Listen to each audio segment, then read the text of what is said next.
Halo teman-teman, kembali lagi di konten Bedah Buku. Pada kali ini, kita akan membahas buku yang berjudul Filosofi Hidup Bahagia, karya Bertrand Russell.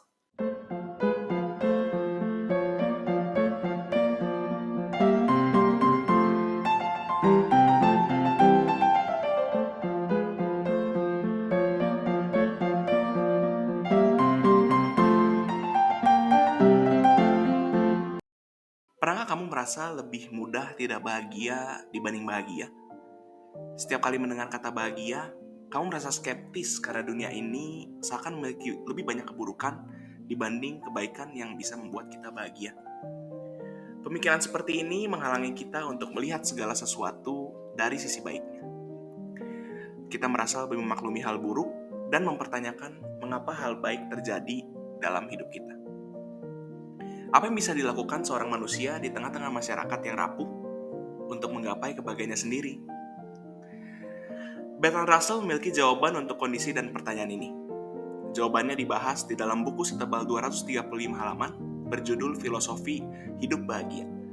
Buku ini dibagi dalam dua bagian besar. Bagian pertama adalah berisi penyebab ketidakbahagiaan, dan bagian kedua adalah sebaliknya, yaitu tentang kebahagiaan. Sebelum kita menyelam lebih jauh mengenai buku ini, kita akan membahas dulu tentang penulisnya teman-teman ya, yaitu Bertrand Russell. Bertrand Arthur William Russell adalah seorang filsuf, ahli matematika, ahli sejarah, logika, penulis, dan juga peraih Nobel. Dia lahir di Ravenscroft, Inggris pada 18 Mei 1872. Dia adalah putra dari Viscount dan Viscountess Amberley yang merupakan keluarga aristokrat paling terkemuka di Inggris. Pada saat berusia 6 tahun, kehidupan Russell seketika berubah.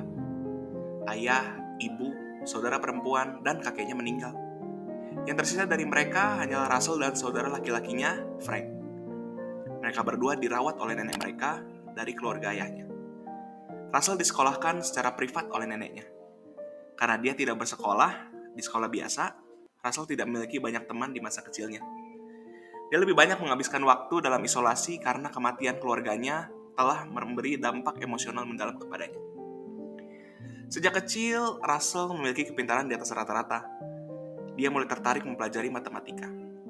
Pada usia 11 tahun, Russell benar-benar menemukan kebahagiaan pada geometri Euclides, yang merupakan sistem aksiomatik di mana semua teorema atau pernyataan yang benar diturunkan dari bilangan aksioma yang terbatas. Dari teori ini, Russell percaya bahwa tidak ada yang lebih indah selain ilmu pengetahuan yang dapat diuji kepastiannya. Pada usia 18 tahun, Russell melanjutkan pendidikannya di Trinity College, University of Cambridge, dan mempelajari ilmu matematika. Pada saat Russell berkuliah, dia mulai membuka diri dan berteman dengan banyak orang. Russell sangat terkenal di unit kegiatan kampus yang dikenal sebagai The Apostles. Unit kegiatan itu memperkenalkan Russell dengan banyak filosofer terkenal.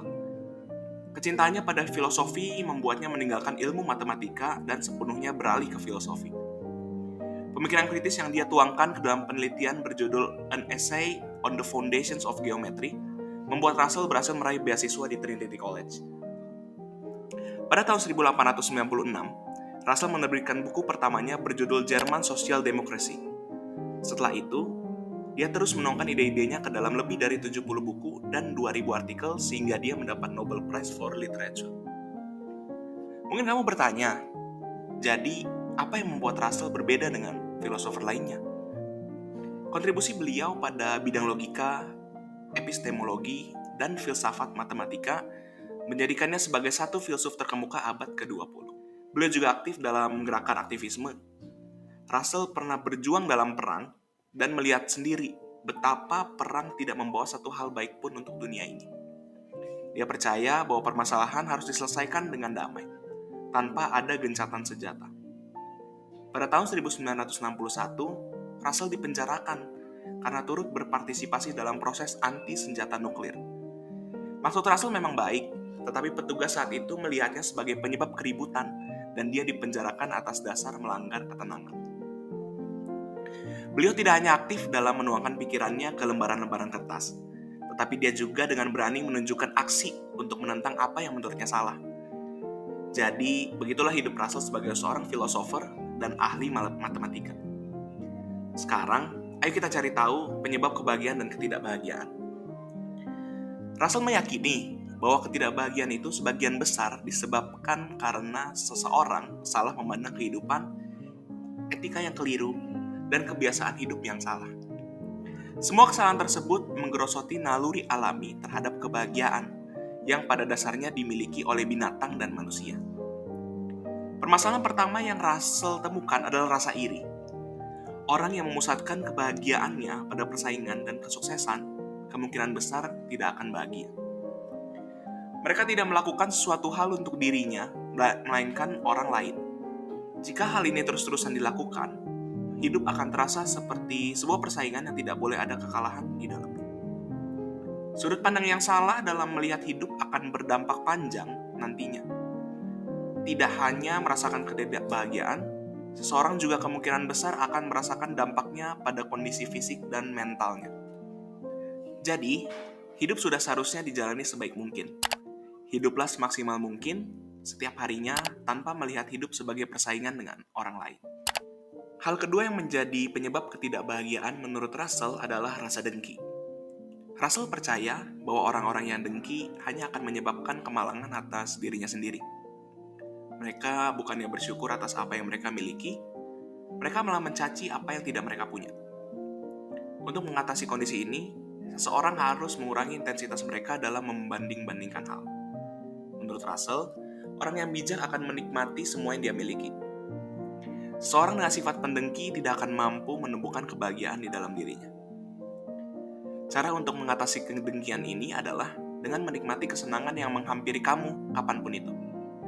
Akan selalu ada orang lain yang lebih sukses dari kamu, dan kamu tidak perlu meributkan hal itu.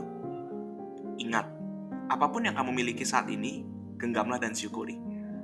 Halangi dirimu untuk merasa dengki atas kebahagiaan orang lain. Kamu tidak hanya menambah rasa tidak bersyukur, tetapi kamu juga mengurangi kebahagiaanmu secara signifikan.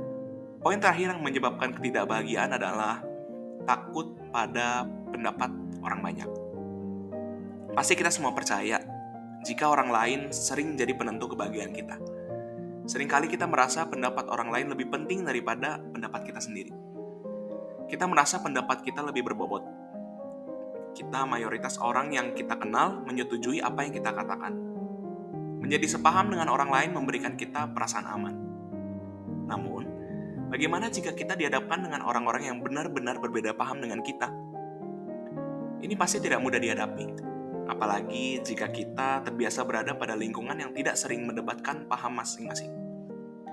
Russell percaya, obat untuk mengatasi keadaan ini adalah dengan meningkatkan tenggang rasa di kalangan masyarakat. Kita harus mampu memberi toleransi kepada orang yang kita temui dan mengerti bahwa kita tidak perlu takut atau merasa kalah saat opini kita tidak diterima orang banyak. Nah, tadi itu sebagian dari beberapa poin dari penyebab ketidakbahagiaan. Sekarang, yuk kita lanjut ke poin kebahagiaan. Yang pertama menurut Russell adalah, bagi Russell, hidup ini terlalu singkat jika kita tidak tertarik pada sebanyak-banyaknya hal untuk mengisi hari-hari kita. Jika kita memiliki minat, kita akan melihat hal di sekitar kita dengan keingintahuan. Kita akan selalu menemukan sesuatu yang menarik jika kita menaruh minat pada hal-hal yang kita temui. Russell juga menekankan bahwa minat tidak boleh melibatkan tekad dan keputusan yang cepat. Tidak seperti judi dan juga tidak membahayakan keuangan. Selain itu, Russell juga menekankan, minat tidak boleh membuatmu terlena sampai kamu harus mengorbankan kesehatan mental dan fisikmu. Penting bagi kita untuk menemukan minat di tengah kehidupan yang menjemukan ini. Namun, ini tidak berarti kita menggunakan minat kita sebagai bentuk pelarian ya. Dengan mengembangkan minat yang kita miliki, kita dapat menjadi manusia yang terbebas dari konflik psikologis. Yang kedua adalah kasih sayang. Perasaan tidak dicintai dapat membuat seseorang merasa buruk terhadap dirinya sendiri. Tidak bisa disangkal betapa senangnya jika kasih sayang kita terbalas. Namun, perlu dipahami bahwa kasih sayang yang kita berikan haruslah tulus dan tanpa pamrih. Terkadang kita tidak selalu mendapatkan apa yang kita inginkan. Perasaan sayang kita tidak selalu berbalas dan hal itu membuat kita mencintai orang di sekitar kita dengan syarat. Jangan sampai kasih sayang dalam dirimu itu menjadi perwujudan rasa takut karena kamu takut kehilangan seseorang. Berilah kasih sayang itu kepada orang yang kalian kasihi tanpa mengharapkan apapun. Kasih sayang yang tulus akan membebaskanmu dari rasa takut. Jika kamu menerima kasih sayang dari orang terdekatmu, balaslah kasih sayang itu dengan balasan yang menghangatkan. Kamu tidak hanya membagi kebahagiaan ke orang lain, kamu juga membahagiakan dirimu sendiri dengan cara yang dapat membuat orang lain dapat merasakan juga kebahagiaan yang seperti kamu rasakan. Yang terakhir adalah pekerjaan. Nggak salah tuh. Iya, nggak salah kok. Sesulit-sulitnya bekerja, lebih sulit jika tidak bekerja. Meski pekerjaan biasa tidak menarik, dari pekerjaanlah seseorang dapat menghidupi dirinya. Melalui pekerjaan, seseorang juga dapat membangun reputasinya dan menambah koneksi. Dari pekerjaan juga kita menjadi lebih bersyukur atas hari-hari libur yang bisa kita nikmati. Pekerjaan melatih kita untuk memiliki keterampilan dan selalu membuat kita mencoba untuk berkembang agar dapat mempertahankan pekerjaan kita. Dari sinilah titik kebahagiaan itu muncul. Jika kita berhasil memperbarui diri kita akan merasa lebih bahagia karena sudah berhasil melalui hal yang tidak mudah dilakukan. Memang tidak semua orang memiliki kesempatan untuk merasakan hal-hal positif dalam pekerjaannya. Mungkin kita lebih sering merasakan hal-hal lain yang melelahkan secara fisik maupun emosional. Tetapi di saat semua itu kamu punya kesempatan, lihatlah apa yang kamu miliki sekarang dan syukurilah. Nah, teman-teman, tadi itu beberapa poin yang sudah kita bahas tentang penyebab kebahagiaan dan ketidakbahagiaan.